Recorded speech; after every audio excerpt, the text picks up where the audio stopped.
사고 2일차를 맞은 광주 아파트 붕괴 현장으로 가보겠습니다. 추가 붕괴 위험 속에 실종자 수색과 사고 원인 규명은 난항을 겪고 있는데요. 현장을 다녀오신 전문가 한 분께 자세한 현지 상황 들어보겠습니다. 광주대 건축학부 송창영 교수님 전화로 연결되어 있습니다. 안녕하세요, 교수님. 네, 안녕하십니까. 네네. 아침에 사고 현장 다녀오셨다고요? 현장의 모습 직접 확인하시니까 어떻던가요? 현장에 가서 보니까 정말 참담하고 우리나라 굴지의 일군 건설업체에서 만들어낸 이 사고인지 이해가 안 가고요. 네. 건설 기술인의 한 사람으로서 정말 부끄럽고 창피합니다. 여기가 현대 HDC 현대산업개발이죠. 그러니까 네, 지난번에 그 타워 크레인 붕괴 사고 있었던. 맞습니다. 예. 하필이면 광주에서 현대산업개발이 두 번째 대형 건설 안전사고가 났어요. 그 지켜보는 광주 시민들의 심정도 굉장히 참담하고 답답할 것 같은데 현지 분위기는 어떻습니까?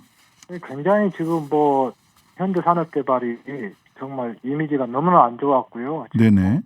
굉장히 시민사회단체라든가 모든 시민들이 지금 민심이 굉장히 들끓고 있죠. 네네.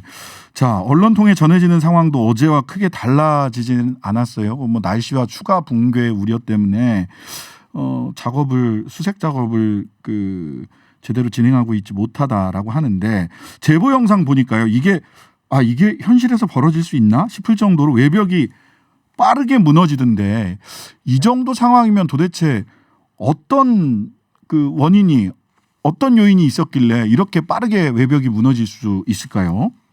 일단 지금 현 단계에서 정밀 안전 진단을 하지 않았기 때문에 예단하기는 좀 곤란하지만 네. 사고 이 붕괴 메커니즘을 보면 여러 가지를 추정을 할 수가 있지 않습니까? 네. 저는 첫 번째는 설계 도서상의 좀 미흡을 불안정을 좀 꼽고 싶어요. 예. 지금 보면은 외기에 접한 외벽과 접해 있는 바닥 슬래브가 네. 지금 지탱하고 있는 기둥과 벽이 굉장히 적은 설계입니다. 네. 무슨 얘기냐면 우리가 아파트에서 거실에서 볼 때 외부를 볼 때 이 기둥과 벽이 많으면은 잘 안 보이기 때문에 네네. 아무래도 이제 기둥과 벽을 많이 안 하다 보면 이 바닥 슬래브가 지탱하는 힘이 떨어지죠. 예. 떨어질 거 아닙니까? 그런 네네. 좀 불안한 상태였고 설계 자체가 네. 그런 상태에서 지금 외벽의 정량도 적은 상태에서 이게 굉장히 추운 공사지 않습니까? 네네. 추운 곳에서 공사를 하다 보니까 외벽에 콘크리트가 강도가 충분히 나오지 않는 상태고 네. 또 바닥 슬래브에 철근에 정착이 할 곳이 별로 없고 네. 결국은 총체적인 문제로 지금 어제 오후 3시 40분경에 콘크리트 탓을 하다가 붕괴가 된 거거든요. 콘크리트 타설 중에. 네, 그렇습니다. 근데 이제 지금 외부의 거푸집 시스템이 네. 시스템 거푸집 공법이거든요. 네. 이게 무슨 얘기냐면 3계층의 거푸집을 만들어서 네. 지금 39층을 탓을 했는데 38층과 37층에 콘크리트가 충분히 강도가 나와야만이 그 위로 그 다음에 쌓아야죠. 예. 콘크리트를 칠 수가 있지 않습니까? 네. 그런데 이제 동절기 공사다 보니까 콘크리트 강도가 안 나왔을 개연성이 높고 그러니까 그걸 지탱을 못하니까 콘크리트 위에서 오후 3시 40분에 한참 타설을 하니까 그 무게에 견디다 못해서 38층과 37층 외부 적체가 붕괴가 됐었을 거고 네. 수평으로 되어 있는 바닥 슬래브 자체가 지탱해 주는 것들이 부족하기 때문에 23층까지 도미노 현상으로 수평 바닥 슬래브가 붕괴되면서 외벽과 함께 붕괴되는 그런 사고 메커니즘을 갖고 있습니다. 자, 그러니까 첫 번째는 설계 도서상에 바깥에서 보기 좋으라고 기둥 네. 같은 이렇게 지지할 수 있는 지지력을 제대로 설계에 반영하지 못했다. 그냥 보기 좋으라고 그렇게 하는 거잖아요. 기둥 많이 세 있으면 보기가 안 좋으니까. 네. 그다음에 두 번째는 겨울 공사에서 네. 콘크리트가 충분히 굳어지기 전에 겨울이라 이거 잘 안 굳거든요. 그리고 사실 예전에는 그래서 겨울에는 콘크리트 타설 공사 아예 하지 말라고 했었는데 요즘은 원칙입니다. 예, 맞습니다. 겨울용 콘크리트도 있다라고 해가지고 막 뜨거운 이렇게 난방이라고 해야 되나요? 막 불 이렇게 불 질러가면서까지 콘크리트 타설을 하던데 추운 날씨에 무리하게 콘크리트 타설 공사한 거 아니냐. 크게 보면 이 두 가지 원인으로 추정된다. 이렇게 지금 정리가 되는 건가요? 그렇고요. 예. 오늘 이제 현대산업개발에서 양생에는 문제가 없다라는 이 보도 자료를 냈어요. 아, 콘크리트 잘 굳고 있었다. 예. 네. 그런데 이제 결과론적으로 봤었을 때 저는 이제 제가 한 20여 년 동안 그 안전 진단업을 하다가 늦게 이제 대학에 간 케이스인데, 네네. 제가 현장에서 실무를 하면서 이게 지금 보통 방금 앵커 선생님께서 말씀하신 것처럼 보양 양생을 동절기에 콘크리트가 잘 안 굳어지니까 네. 보통 온풍기라든가 고체 연료를 떼가지고 삼계층을 한꺼번에 네. 이 온도를 높여주거든요. 네, 그렇게 하더라고요. 문제는 건물 내부 쪽은 잘 양생이 되죠. 잘 마르니까 온도가 높아지니까. 외부는 외벽에 온도가 떨어져 있는 영하의 온도인 외벽 부분은 잘 온도가 안 올라가기 때문에 네네. 온도가 발현이 잘 안 되겠죠. 그렇죠, 그렇기 때문에 그렇죠. 지금 하계 메커니즘을 보면 내부는 붕괴가 안 되고 외기에 접한 부분 슬래브라든가 이런 부분들이 지금 붕괴가 되고 있잖아요. 그러니까 난방기로 온풍기나 난방기 막 진짜 고체연료 이런 걸로 사실 네. 겨울에 공사할 때 보면 엄청나게 열을 발생시키더라고요. 그렇습니다. 근데 내부는 이게 콘크리트가 마를 수 있지만 양생될 수 있지만 외부는 그 온도가 안에 내부에 켜놓은 난방기가 외부까지 말려주지는 못한 거죠. 말을 하자면. 그렇습니다. 그러니까 굉장히 산술적인 온도가 높아졌으니까 양생은 문제가 없다라고 하는데 예. 현장 이 경험상으로는 상당히 미흡한 부분이 많습니다. 네. 그러니까 인근 주민들도 현장에서 돌이나 합판 떨어졌다. 눈비 내리는 악천후에도 공사 계속했다. 이런 목격담도 나오고 이게 무리하게 공사 진행하는 거는 실은 전부 다 이게 돈 때문이거든요. 공사 지연되면은 그만큼 보상을 해야 되니까. 네. 참 안타까운 건데. 지금 저는요. 예. 이제 질문을 안 하셨지만 저는 이제 다른 측면에서 조금 이걸 보면 네네. 지금 현재 대한민국에 어떻게 보면 건설 현장이 민낯을 이번에 극명하게 보여준 거다. 저는 그렇게 규명을 하고 싶어요. 네네. 어떤 면인가요? 사실은 이제 건설 현장의 근로자들의 기술 수준이 네. 과거에 비해서 더 역량이 고도화가 돼야 되는데 사실 그렇지 못하거든요. 왜냐하면 건설 현장 근로자들이 지금 고령화가 굉장히 심해져 있고요. 네. 그리고 또 근로자를 지금 이렇게 모집하기가 힘듭니다. 힘들고 누가 공사 안 하려고 하니까. 네. 결국은 이런 곳에 외국인 근로자들이 굉장히 이제 전부 다 들어와 있는데 현장마다 다 틀리지만 보통 70%에서 거의 90%에 육박합니다. 외국인 근로자가. 네. 그러다 보니까 아무래도 디테일이라든가 전문적인 기술이 부족하겠죠. 네. 이런 부분들이 있는데 이런 것들을 우리가 보완하기 위해서 타해 안전 시스템이 굉장히 촘촘하게 여러 가지로 지금 보완이 되어 있거든요. 예컨대 건설 기술진흥법이라든가 건축물 관리법이라든가 산업안전보건법이라는 법이 있어요.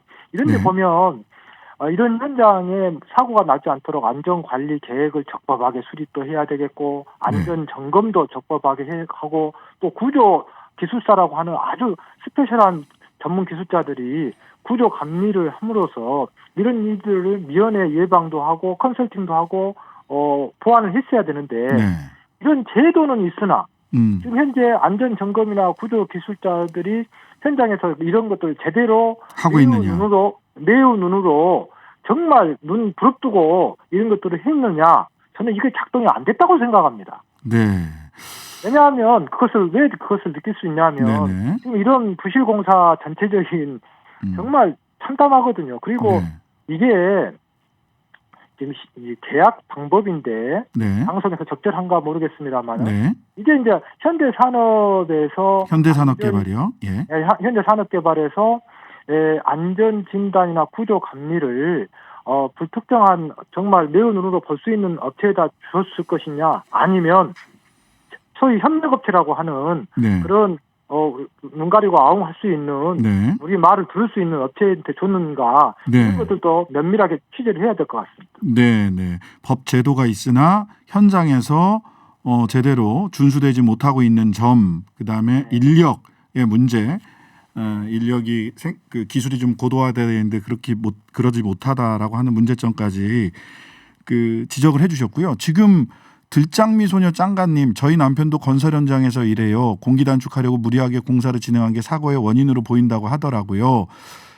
지금 소방당국에서 브리핑을 해주셨는데요. 구조견이 26층과 28층 사이에서 반응을 했다고 합니다. 다만 대원들이 접근하기엔 현재 낭떠러지나 다름이 없기 때문에 너무 위험한 상태고 야간이라는 점도 굉장히 위험한 상태고요. 크레인을 동원해서 접근을 해보겠다라고 하는 것까지 지금 소방당국에서 브리핑을 했습니다. 자, 구조와 관련된 말씀을 좀 나눠봐야 될 것 같습니다. 지금 막 그 26층에서 28층 사이에서 구조견이 반응은 있다고 하는데 날씨가 춥고 추가 붕괴 위험 때문에 실종자 수색을 본격적으로 지금 진행하고 있지는 못한 것 같습니다. 골든타임 놓친 건 아닌지 염려되는데요. 지금 시점에서 선택할 수 있는 구조 방법은 뭐가 있을까요? 그래서 이제 이 부분이 굉장히 진퇴양난인데 굉장히 어려운 일입니다. 그동안에 이런 일들이 굉장히 많았거든요. 우리나라에서. 네. 외국 같은 경우는 이런 골든타임 시간도 어느 정도 규정도 해놓고 하는데 우리나라 아직 이런 것들이 언제까지 수색을 할 거고 또 할 거냐 말 거냐 이런 것들이 매번 문제가 되기 때문에요. 네네. 상당히 말씀드리기가 좀 곤란합니다. 이게. 네. 매우 전문가라서 오히려 더 조심스러우실 수밖에 없는 것 같습니다. 자, 재발 방지 대책 여러 번 이야기했습니다. 작년에 그 현대산업개발에서 그 타워 크레인이 붕괴하면서 큰 사고가 났었는데 그 이후에도 현대산업개발에서는 뭐 재발 방지 대책을 내오겠다라고 얘기를 했어요. 무슨 조금 경우는 다르지만 같은 회사에서 같은 지역에서 또 큰 사고가 났는데 이 뭐 겨울 공사까지를 포함을 해서 뭐 많은 대안들을 이미 말씀을 해주셨습니다만은 좀 정리해서 우리 어떤 재발 방지 대책을 좀 세워야 될까요? 저는 이제 자꾸 이런 경우에 우리가 재난관리는 소일고 외양간을 확실히 거친다라고 저는 자꾸 얘기하거든요. 네네. 그러니까 작년 6월달에 학동 붕괴 사고 이후에 현대산업개발에서 정말 뼈를 깎는 인고의 고통을 감내하면서 변화와 혁신 경영을 했으면 이런 일이 안 생겼다고 저는 생각하거든요. 네네. 또한 방금 말씀드렸던 것처럼 설계상의 어떤 그 미흡한 부분, 시공상의 여러 가지 그 건설 근로자들의 어떤 그 안전에 대한 어떤 기술자로서의 역량 부족 그런 것들에 대해서 알았다면 제대로 된 사회 안전 시스템을 활용해서 네네. 충분히 퀄리티를 높였어야 되는데 네. 지금 좀 안이한 안전 불감증이 이 사고의 문제인 것 같습니다. 여전히 안전 불감증이 문제다. 중대재해처벌법이 1월 27일 이달 말부터 시행이 되는데 이 시행을 앞두고 또 이런 사고가 벌어지고 있어서 국민들로서는 이 법이 소위 그 사업주들에게 정말 이 경고 효과를 우리가 정말 제대로 산업 안전을 위해서 제대로 일해야 되겠다라는 경고 효과를 제대로 주고 있는지도 좀 의문부호를 찍게 되는 상황인 것 같습니다. 네, 아무쪼록 실종된 작업자분들이 무사히 돌아올 수 있으시길 그리고 사고 원인이 제대로 밝혀지기를 기원하겠습니다.